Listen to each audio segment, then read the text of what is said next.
Tuesdays with Morrie is a 1997 nonfiction novel by American writer Mitch Allbom. It is a memoir by Mitch Allbom about a series of visits he made to his former sociology professor Morrie Schwartz, as Schwartz gradually dies of ALS. The book topped the New York Times nonfiction bestsellers of 2000.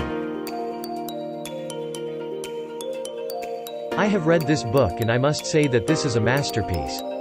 It's an eye-opener, especially in today's busy, materialistic world. I would definitely recommend this book. Here are the top 5 important lessons that really astonish me. Tension of opposites. Morrie explained about the so-called tension of opposites. It's like a wrestling match we face in life. And I agree with him. It is true that most of us are living the way our society expects us to be, even if it is different from what we truly desire. Our culture has molded our minds to believe that we would fit in the world if we do what others tell us to do. But Morrie believed that we should not be afraid to devote ourselves to what we truly love. If we could do that, we would have a greater purpose and more meaningful lives.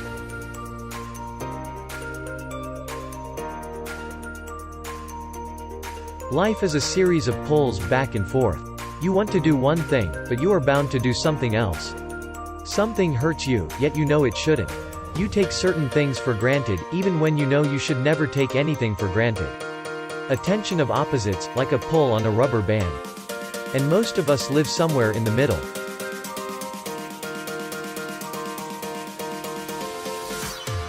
So many people walk around with a meaningless life. They seem half asleep, even when they're busy doing things they think are important.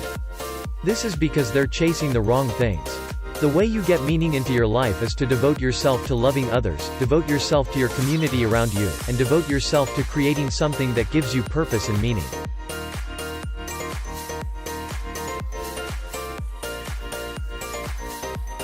The culture doesn't encourage you to think about such things until you're about to die.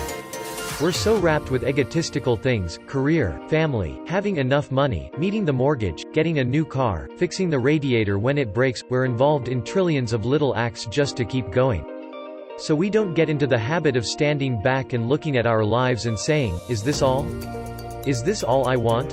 Is something missing?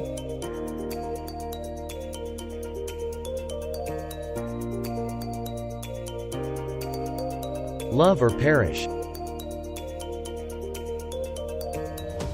The most important thing in life is to learn how to give out love, and to let it come in.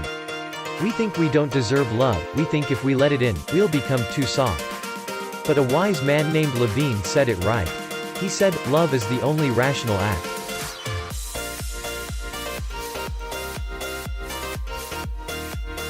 As long as we can love each other, and remember the feeling of love we had, we can die without ever really going away.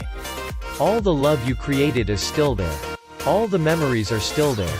You live on, in the hearts of everyone you have touched and nurtured while you were here. Death ends a life, not a relationship.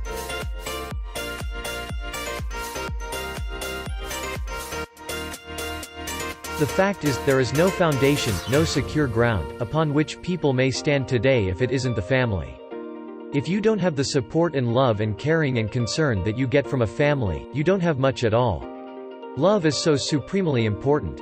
As our great poet Auden said, love each other or perish.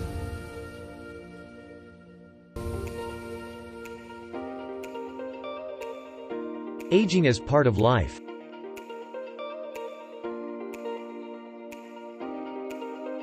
Morrie embraces aging. He believes that if he were to wish for youth, that would indicate his dissatisfaction with the life he has lived.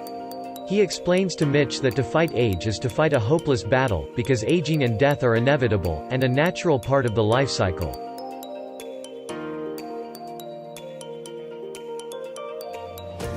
As you grow, you learn more.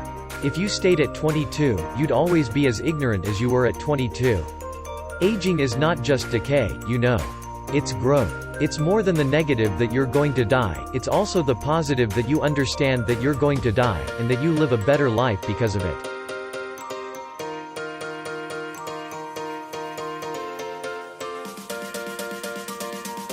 All younger people should know something.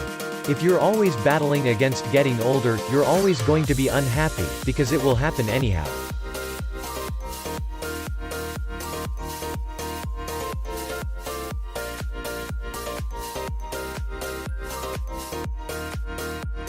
Listening.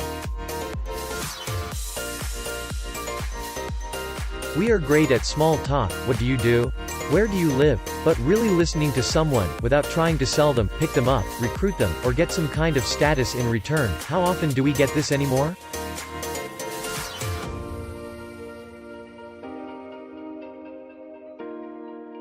So many people with far smaller problems are so self-absorbed, their eyes glaze over if you speak for more than 30 seconds.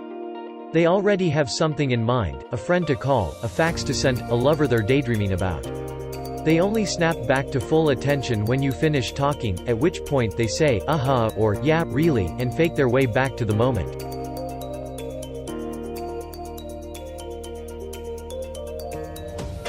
Morrie explained that by listening carefully when someone speaks, we're telling them that we care about what they're saying.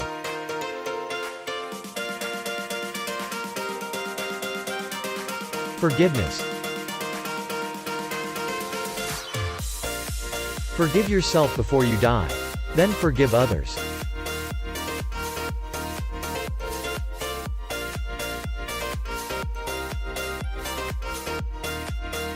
It's not just the other people we need to forgive.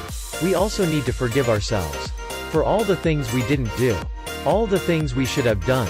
You can't get stuck on the regrets of what should have happened. That doesn't help you when you get to where I am.